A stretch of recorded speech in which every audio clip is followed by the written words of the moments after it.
Hi, Pradyumna. Uh, Hello. Welcome to Resolve. I thank you for taking time off on a weekend to come and spend some time with us. Um, so let's get into the interview. Could you start by talking to us about who Pradyumna is?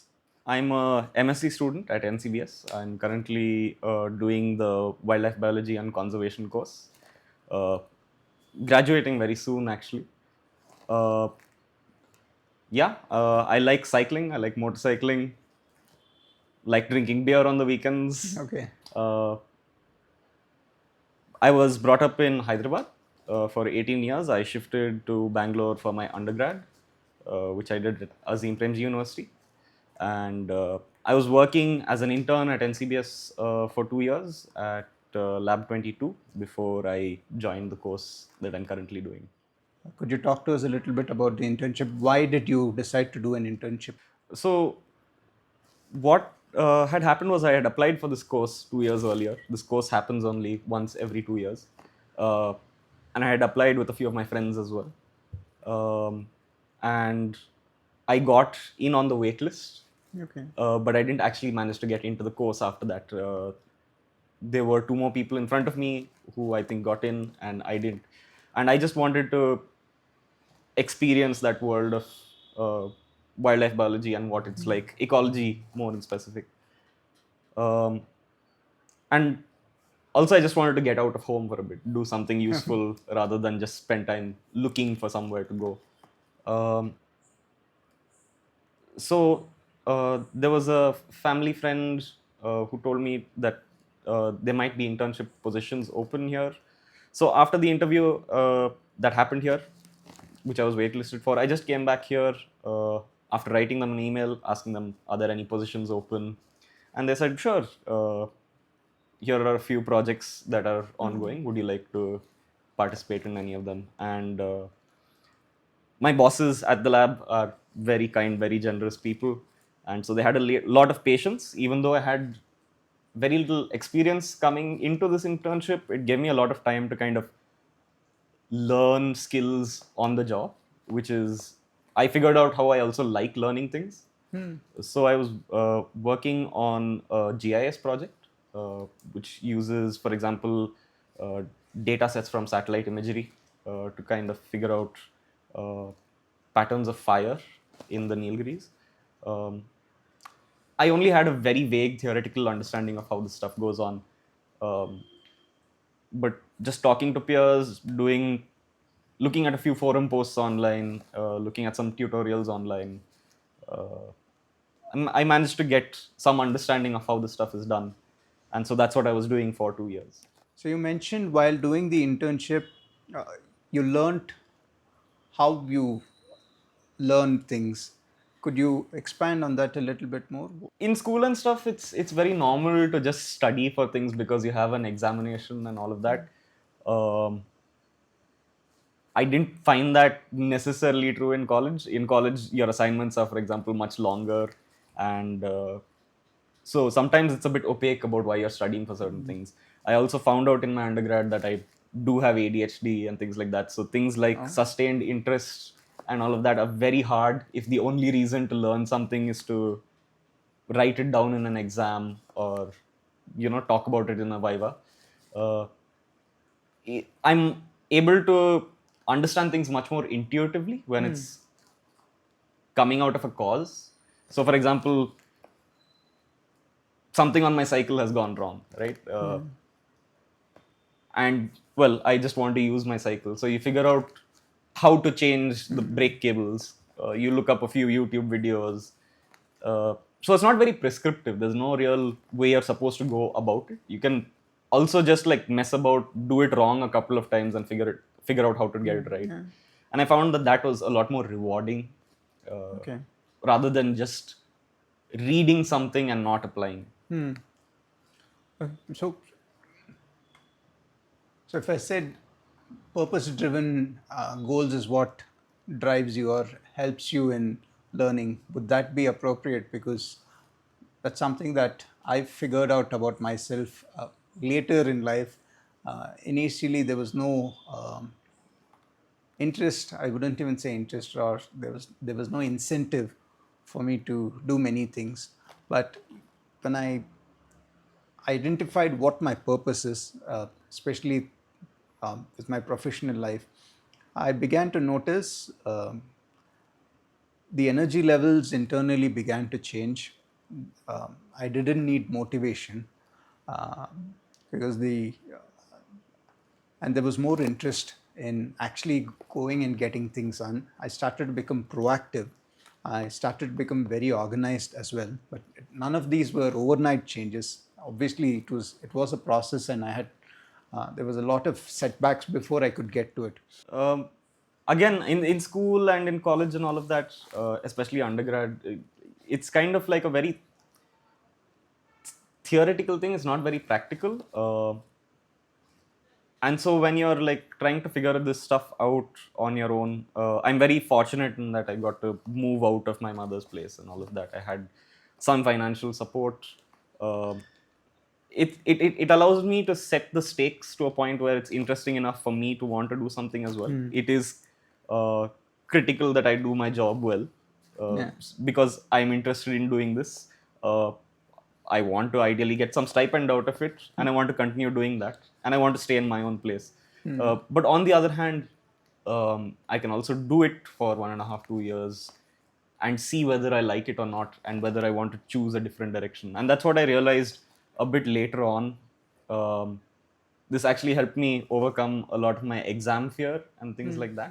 A lot of it is just one big experiment.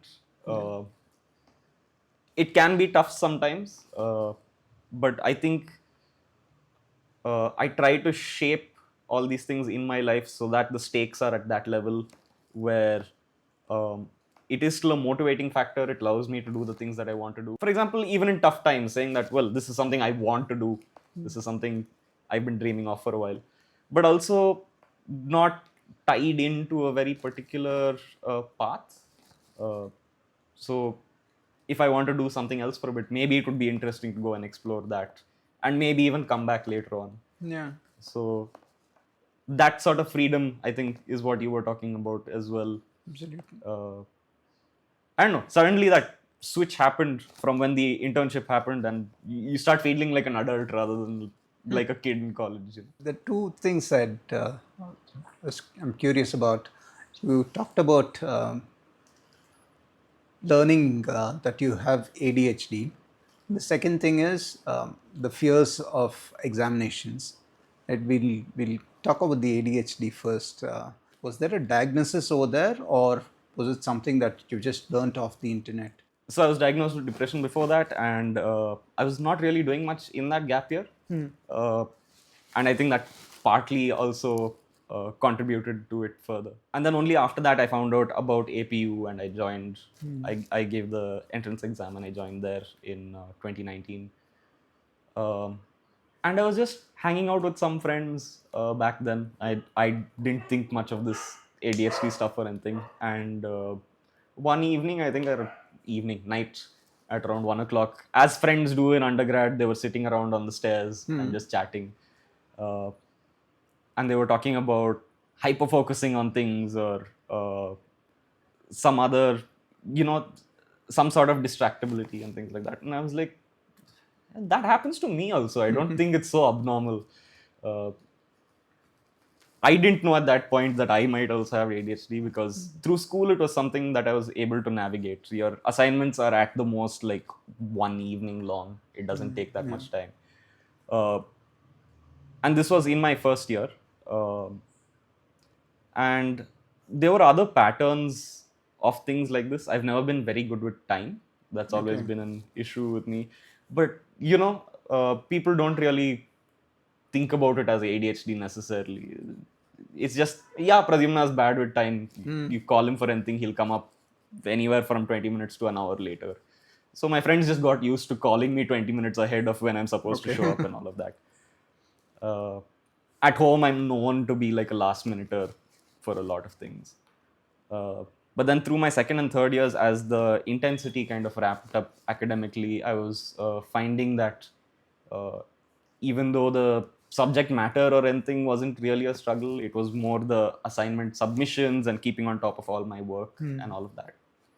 And there were also a few other friends who had been diagnosed who were very supportive. They were like, yeah, this seems like a classic case of what we also struggle with. Maybe you want to go and get yourself checked. So it was actually a long process because at the time I didn't have a psychologist or a psychiatrist. So it was almost a 5-year period, 4-year period between thinking about going and asking a doctor, going through multiple doctors, and then finding somebody who I was comfortable with uh, and who kind of understood me well enough. That's how I got my diagnosis of ADHD. And of course, all the classical things happen, right? You think of what could have been if you were diagnosed earlier and all of that. So when you learned about your condition, what went through you at that moment? So one of the things you pointed out was, wish I had gotten this diagnosis early because I might not have lost out on so much time, right? Yeah. With the depression, unfortunately, I can't say that that's something in my rearview mirror. It happens every once in a while. Uh, the big difference is now it's more familiar. I know what's going on. It's not as scary as the first or second time it happens. Um, it doesn't make it any less serious, but the intensity of it kind of changes, the intensity of the emotions and stuff like that. So it's just become something that happens every once in a while. You realize when it's going to start. There are some certain markers now that I know to look out for. There are also some tools that I've learned along the way of like, even when I'm going through it, I can keep myself in slightly better shape through it all. I know that I should inform my friends and family. A lot of them, uh, especially the people who've gone through similar things, know exactly kind of what's happening. Even if it's not exactly the same, it's similar enough that they know the ways in which they can reach out a bit more. They just generally keep a bit more of an eye out on you. It is not something that one goes through alone. It's something I've learned over time as well. It's a community, there are people around. The ADHD stuff it's still a bit difficult to deal with. I think both the depression and the ADHD, there's also some degree of comorbidity between the two. If you have ADHD, you're more likely to have depression. When I was initially diagnosed, especially after there being such a long gap between wanting to get a diagnosis and being diagnosed, um, yeah, that was quite tough. It was kind of like what do you mean I've gone through all of this difficulty? You're running much faster to essentially be in the same place. Uh, there was some degree of resentment about that. But then slowly, I think that goes on for like 1-2 months. And then you kind of realize that your thinking processes are also just different sometimes. For example, I don't think I would have nearly as many interests without the ADHD and all of that. So as much of a pain in the neck it is to be diagnosed with this sort of stuff, there are silver linings to it, and you kind of make your peace with like these are the cards in some sense that have been dealt, and you just want to make the best of what you have. Did this in any way affect your studies? Um, it had a massive effect. I was always late for assignment submissions. So regardless of how good those assignment submissions were, I would always get marks deducted. And some faculty were very kind. They'd say, we're not going to deduct much marks from you. Some were, I wouldn't say unkind, but probably just a little less understanding. Where their policy was, if it's after the deadline, we're just not going to accept it. And it's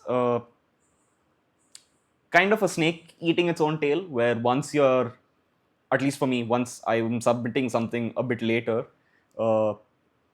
what's going on in my mind is if I'm spending more time on it, it might as well be proportionally that much better. Okay. So it goes into a bit of a loop of spending more time on something to perfect it and then losing that time out to submission and all of that. So it's been a little bit of relearning of like sometimes a half-finished product on time is better than a fully polished one much later than it's due. Uh, Something I still struggle with. But yeah, it has had a huge impact on my grades and all of that Okay. through the years. Even depression, sometimes you're just flat out in bed, unable to get up and get yourself to do work. And even with the kindest faculty, it's sometimes very hard to communicate what you're going through, especially as you're going through it. Um, so it's very hard to wake up and send that extension email saying, "Hey, I'm really not doing well. I need to take a little bit more Okay. time with this assignment, and it's because of such and such a reason." Um, but yeah, I think most people are generally quite understanding once you have a talk with them, even after the event and all of that. So people have been very kind overall. Was there a trigger for the depression? So we. Some part of it was personal, but also it was. I mean, when the first bout of depression was diagnosed was during that gap year where a lot of my friends had gotten into colleges and things like that. I had to write the NEET and the JEE, both of which I had no clue how to prepare for and was not particularly interested in writing.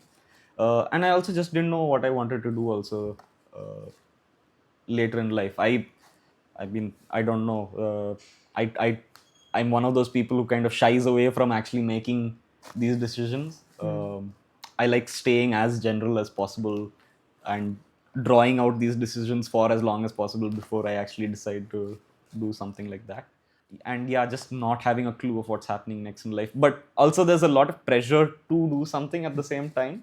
Yes. Uh, you have parents saying you can't not go to college. You have to do something, and you're trying to figure out what that is. um, but I did do some fun stuff during that time as well. I went and I was interning at a cycle shop for about 2 months, working with high-end cycles, the sort of stuff I always enjoy doing. I was actually talking to a friend recently as well. Their sibling just graduated from high school, and they didn't know what college they wanted to go to. Uh, so a lot of people, I think, fall into these default options of uh, you write these exams, you've got an admission here, go. This is the best that you have right now. I don't think that's necessarily true. I now believe it's within reason worth waiting for an opportunity that you think will come along, waiting for that to happen, and then seizing it when you do. And of course, that means like working towards it, making it, uh, doing realistic things to make sure that it happens. It's not just sitting and waiting for something to happen. And also having a cutoff of like, okay, if this doesn't happen by about this time, I'll shift tack. I'll try doing something else and seeing if I can do something adjacent to this thing I want, or even something diametrically opposite. Yeah. Um, I think that gives people more of a sense of purpose than just waiting around to write an exam and uh, for something that you don't know whether you want to do or not. From not knowing what to do to doing your master's in ecology, can you take us through this journey? How did you finally decide that this is what I want to pursue? So in undergrad, I showed up there, orientation week finished, and even though you had to apply for a specific major, you could ask to shift your major. And I was very on the fence about whether I wanted to do physics or I wanted to do biology. Sorry, chemistry. Don't like chemistry much. Um, and I was just talking to a few of my seniors, trying to figure out whether I should make the switch from biology to physics or not. For me, the factor that determined it more or less was if I'm doing biology, I get to do science and go out on field at the same time. And I just love going out into forests, exploring places that you just probably couldn't sitting in a lab in a physics department. I'm sure there are a few physics people out there who get to go to crazy places and all of that, but to me, being out on field regularly was a very important part of that decision. I just thought that would be the most fun. So there's not a lot of thought of what specializations may come later or what employment opportunities necessarily come as a consequence of all this. It was just what seemed like fun in the moment, and seemed like a reasonably good option. The conversation with your seniors, would you say that was a turning point over there, or one of the turning points that helped you identify what to do next? I'd say it was one of the turning points because it just helped me decide between the physics and biology question. Yeah. Um, and then we had some seniors from NCBS who were also part of the college come uh, to APU and talk to us about NCBS and all of that. Um, at the time, I wasn't even really thinking about what after undergrad. Um, but when the time came, uh, NCBS seemed like a cool place to go, seemed like they were doing very interesting research that I wanted to do later on. So through my undergrad, I kind of got a taste of like what sort of biology I like doing. Uh, Also, of course, determined to some degree by my history. My mom used to take me trekking. Okay. I used to spend a lot of time outdoors generally, just take my cycle and roam around. Uh, my mom used to teach at HCU. So I used on holidays and stuff for me when she had to take me there, I would just go roam around on campus, and Okay. that was just how I enjoyed spending my free time. Uh, so you kind of get a taste of what sort of biology you like doing. So from there it went to, oh, I like being outdoors. And then I realized later on I also really enjoy science. So then combine the two things, you get biology, and in biology you get ecology, which is how I ended up here finally after the internship. I realized I was very lucky. The first internship that I did clicked with me right off the bat. It was a great 2 years, and so I decided I just want to do more of this. You were talking about your insecurity or fear of exams, right? So let's go back to that. Um, so, what was this fear? School wise, I think a lot of my identity was actually attached to the grades that I'd get. Uh, and then you go and do this exam, the content of which you've not seen before in school, and you do like a mock test, and you come back with a really low grade, and you feel really bad about yourself. Uh, and it's a scary thing.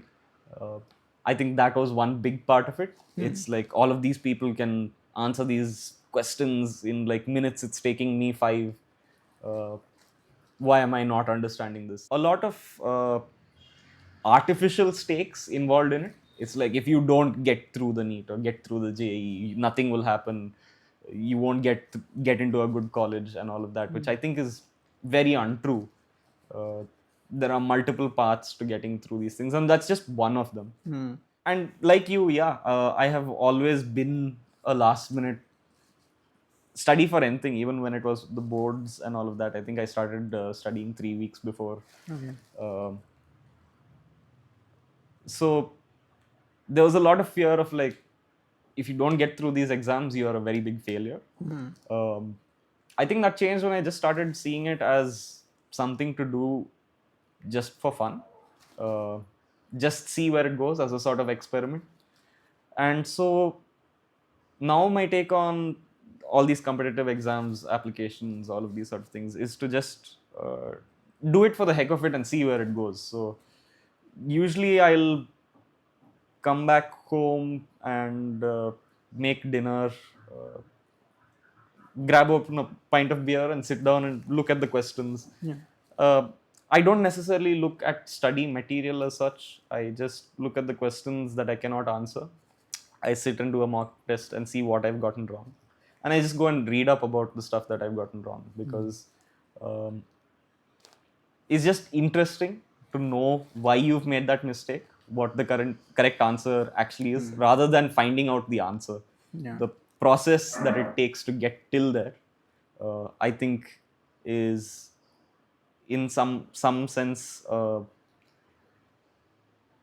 it's more fun doing it that way than just reading straight out of a book and trying to memorize it. And now, if I don't get very high marks in an exam or something, it's not a reflection on who I am, Absolutely. uh, or intelligence or how good I am at biology or anything like that. It's just an exam that I've gone and written, and maybe I've just not prepared the best for it. And it's just a learning experience. If I want to write this exam the next time around, I'm going to go about it this way rather than studying 2 days before it. Maybe I'll give it 1 week of study. Right. It doesn't even have to be that big a difference. So it's just more experience that you have. So you're more well informed the next time you go and do it again. Also, it could be the sort of exam where I'm just like, I don't like how the questions are laid out here. I don't think this plays out to my strengths at all. Maybe this one is not for me. Maybe I'll seek other opportunities, see other ways that I could get into a place, see if they accept different examinations, and again choose the most fun one. The um, all of these things I think are mostly driven by what will I enjoy doing the most, or you know, what is the least annoying thing to do. I realized later on that one of the culprits, rather two culprits for these fears were also one is external pressure and then the internal pressure that I put on myself, which arise from comparison. If you are comparing yourself with others, then how did you break that pattern? So until recently, again, until the end of my undergrad, this was something I was struggling with for a while. All of this comes hand in hand with the ADHD diagnosis and all of that as well. And we were talking about the regret of having been diagnosed earlier and not having been able to do that. Um, at some point, you just start accepting that uh, there is a lot more to you, that the grades that you get are not indicative of effort, uh, that there are other things about you that maybe work a lot better. For example, uh, after setbacks, I now know that I'm very resilient. Uh, I have a lot of faith that I will get back up and keep doing whatever I want to do, even if there's a failure in the way. And so there's a certain level of conviction I think that you sort of build within yourself after a while when you realize these failures are happening, but my life is actually not getting a lot worse. If anything, it's kind of the same. So how bad can it get really? It's all in my head. It's just worth doing these things as an experiment to see if it improves anything afterwards. So you kind of get that sense of leaving your failures behind. And if you have to start over for preparing for an exam next year, okay, it's just a valuable experience.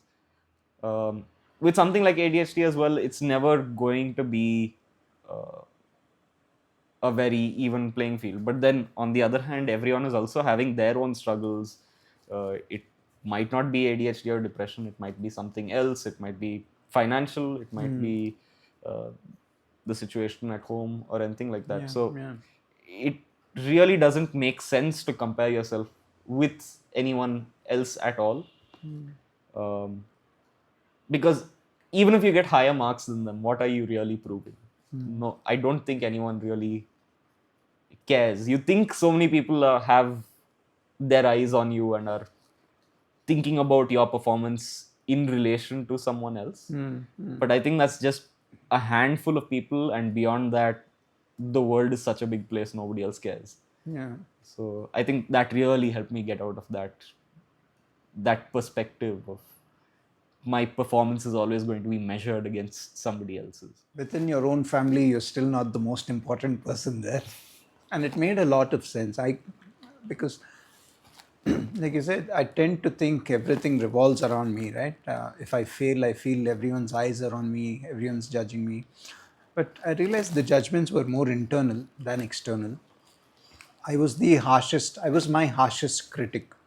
And I, over time, it caused more harm than any good because criticism can help, but in excess, nothing helps.